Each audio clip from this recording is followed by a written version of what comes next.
మీ శ్రేయస్సు కోసం చేసే పూజలు, హోమాలు, యజ్ఞాలు ఇప్పుడు ఒక్క క్లిక్ దూరంలో వేదమందిర్.com. అస్మద్గురుభ్యో నమః. సుమన్ టీవీ ప్రేక్షకులందరికీ కూడా నమస్కారం. మీ ముందున్నది డాక్టర్ టికేవి రాఘవన్, విశ్రాంత గణిత శాస్త్ర అధ్యాపకుడు. గత తరంలోని 11 మంది దిగ్దంతుల దగ్గర బ్రహ్మసూత్రములు, అలాగే ద్రవిడ ప్రబంధము, అదే పద్ధతిలో పురాణములు తెలుసుకుని వృత్తిరీత్యా ఇంజనీరింగ్ కాలేజీలో పనిచేస్తూ ఇలాంటి ఛానల్స్కి, అలాగే బయట కూడా ఎవరైనా అడిగినట్టయితే వాళ్ళకు కూడా ధర్మశాస్త్ర విషయాలు, సందేహాలు తీర్చుతూ ఉంటాం. అది సంగతి. దీని వెనకాల అంతమంది పండితుల శుభాశీస్సులు ఉన్నాయి కనుక చెప్పే ప్రతి మాట కూడా ఆధారం లేకుండా చెప్పడం అలవాటు లేదు అని జ్ఞాపకం చేస్తూ, దీంట్లో చెప్పిన విశేషాలకు సంబంధించి మీరొక్కసారి మూలము వెతుక్కోగలిగితే మూలము చూడండి. తరువాత ఇతర విశేషాల గురించి అడిగినట్టయితే అడగవచ్చును. రెండో ప్రశ్న ఏమిటి అంటే, ఇది చాలామందికి అనుమానం ఉంటుంది. పూజలు చేస్తుంటే ప్రతిరోజు తలస్నానం చెయ్యాలా? ఆడవాళ్ళైతే కొన్ని సందర్భాల్లో ఫలానా రోజు తలస్నానం చెయ్యకండి, చేస్తే మంచిది కాదు, ఇలా అంటుంటారు కదా. అసలు శిరస్నానం చేసి తీరాలా? చేస్తే ఏమిటి, చెయ్యకపోతే ఏమిటి? ఇది ప్రశ్న. ఒకటి గుర్తుపెట్టుకోండి, ఈ ప్రశ్న అడిగింది మగవాళ్ళ, ఆడవాళ్ళ. మగవాళ్ళైతే శాస్త్ర మర్యాద ఏం చెప్పారంటే, యజ్ఞోపవీతం ధరించిన వాళ్ళు ఎవళ్ళైనా ఉంటే, అంటే ఒడుగైన వాళ్ళు ఉంటే, సంధ్యావందనం చేసుకునేటప్పుడు తప్పనిసరిగా వాళ్ళు స్నానము చేసి కానీ ఇవి చేయడానికి వీల్లేదు. శాస్త్రం ఉంది, అస్నాతో నాచరేత్ కర్మ జప హోమాది కించన. జపములు కానీ, హోమములు కానీ, పూజలు కానీ స్నానం చేస్తే తప్ప చెయ్యకూడదు. ఇది మగవాళ్ళకి వర్తిస్తుంది. మరి అయ్యా, మేము ఆఫీసులకు వెళ్ళాలి, ఇలాంటివన్నీ ఉంటాయి, మరి ఏం చెయ్యాలండి? స్నానము తప్పనిసరా అంటే విశేష కార్యక్రమాల్లో తప్పనిసరి. అందుకనే మగవాళ్ళు మనం సాధారణంగా పొద్దున్న సంధ్యావందనం చేసుకునేటప్పుడు చేతిలో నీళ్లు తీసుకుని శిరస్సు మీద జల్లుకుంటారు. అది స్నానంతో సమానం. ఎందుకని? అక్కడ జలము లోపల ఎంతమంది దేవతలు ఉంటారో తెలుసునా? వరుణదేవుడు ఉంటాడు, అగ్ని ఉంటాడు, సూర్యుడు ఉంటాడు, ముగ్గురు ఉంటారు.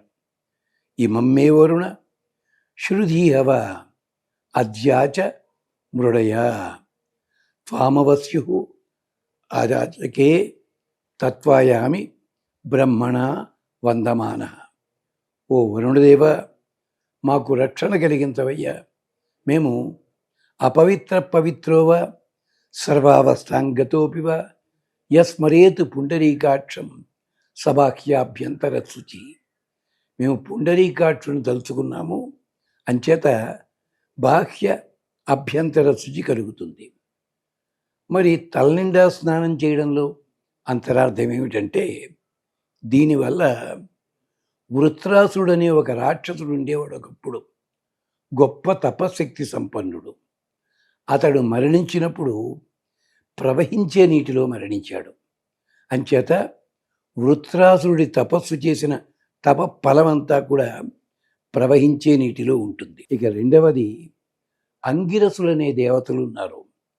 వాళ్ళందరూ కూడా ఈ ప్రవహించే నీటి లోపల తమ తపశక్తి, దీక్ష ప్రవేశపెట్టారు.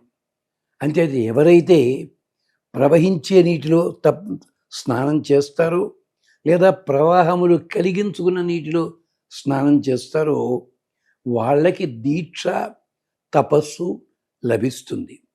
అందుకనే మన పూర్వీకులు బకెట్తోటి నీళ్లు తోడేటప్పుడు ఆ బకెట్ మునిగినా కూడా 2-3 సార్లు ఇలా ఇలా అనేవారు, లోపల కెరటాలు వస్తాయి గనక. ఆడవాళ్ళు మంచినీళ్ళు పట్టురావడానికి వెళ్ళినప్పుడు ఆ బిందెతో నీళ్ళని ఇలా ఇలా వెనక్కి తోసి ముంచి పట్టుకొచ్చేవారు.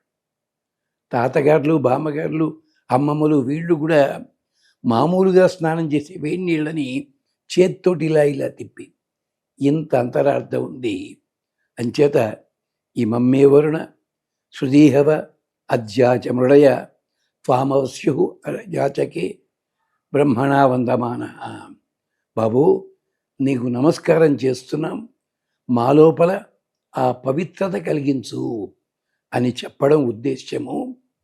ఆడవాళ్ళైతే రోజు తలస్నానం చేసి తీరాలి అని నియమం లేదు. విశేషమైన పూజలు, విశేషమైన కార్యక్రమాలు ఉంటే తలస్నానం, అదే శిరస్నానం, అభ్యంగన స్నానం, ఇది పంచాంగంలో ఆడవాళ్ళు ఎప్పుడు చేయొచ్చు, ఎప్పుడు చేయకూడదు అది ఉంటుంది. అది గుర్తుపెట్టుకోండి. లేదు మీకు వీలైతే చెయ్యండి, లేదనుకోండి తడి బట్టలతో మాత్రం కూర్చుని పూజ మాత్రం చెయ్యకండి దయచేసి. సంధ్యావందనాదులు కూడా పొడి వస్త్రాలతోటే చెయ్యాలి. ఇంకా మీకు అయ్యో మేము స్నానాలు చేయలేదే, ఇంచేత ఈ మధ్య ఎక్కువైపోయింది, ఇలా చెప్పేవాళ్ళు ఎక్కువైపోయి నానా బీభత్సం చేస్తున్నారు. అప్పుడేం చేయాలి? మీరు పూజ కూర్చునే ముందు కాస్త నీళ్ళని చిన్న స్పూన్లోనూ ఉద్దరణలోనూ తీసుకుని శిరస్సు మీద జల్లుకోండి. ఓ వరుణదేవా రక్షించు అని ప్రార్థన చేయండి. శిరస్నానం చేసిన ఫలితం లభిస్తుంది. దాన్నే ఏమంటాం మనం? ప్రోక్షణ అంటాం. ప్రోక్షణ వల్ల ఏం జరుగుతుంది? మనలో ఉండే దోషం పోతోంది, వరుణదేవుడు అనుగ్రహిస్తున్నాడు. ఇంకొక తమాషా చెప్పాలి. చన్నీళ్లలో స్నానం చేస్తుంటే మనం ఉడుకుతాం కదా, ఎందుకు ఉడుకుతామని అడగండి. సైన్స్ వాళ్ళంతాను టెంపరేచర్ డిఫరెన్సు అంటారు. కాదు, వరుణదేవుడు నీళ్ళల్లో ఉండి మనం చేసే పాపపుణ్యాలన్నీ చూస్తుంటాడు. ఆ పాపములన్నీ కూడా మనం నీళ్ళల్లోకి వెళుతుంటే భయపడి శరీరంలోంచి బయటికి వచ్చేస్తాయి. బస్సు ఆగి ఉండగా ఒకేసారి జనాలు దిగారనుకోండి, బస్సు షేక్ అవుతుంది కదా, అలా మన బాడీ కూడా, మన శరీరం కూడా ముందుకి వెనక్కి కదులుతుంది. ఇది నిండా మురిగిన వాడికి చలియటం సామెత ఎందుకు వచ్చింది? రోజూ స్నానం చేసేవాడికి పాపములుండవు. తలస్నానం, శిరస్నానం, అలాగే అభ్యంగన స్నానం, దాని వెనకాల ఉన్న రహస్యం ఇది. ఇది యజుర్వేదంలో, ఋగ్వేదంలో, అథర్వణ వేదంలో కూడా చాలా విస్తారంగా చెప్పింది. చాలామంది చెప్తున్నట్టుగా ఎక్కడో బుర్రలోంచో లేకపోతే ఇంగ్లీషు వాళ్ళ పుస్తకాల్లోంచో రోమన్ కంట్రీలో వచ్చిన ఆ వాటిల్లోంచో తీసుకుని చెప్పటం లేదు. ఇది సాంప్రదాయబద్ధము. అంచేతొక్కటే మాట, మీకు చెయ్యగలిగితే తలస్నానం చేసి విశేషమైన పూజలు చేసుకోండి.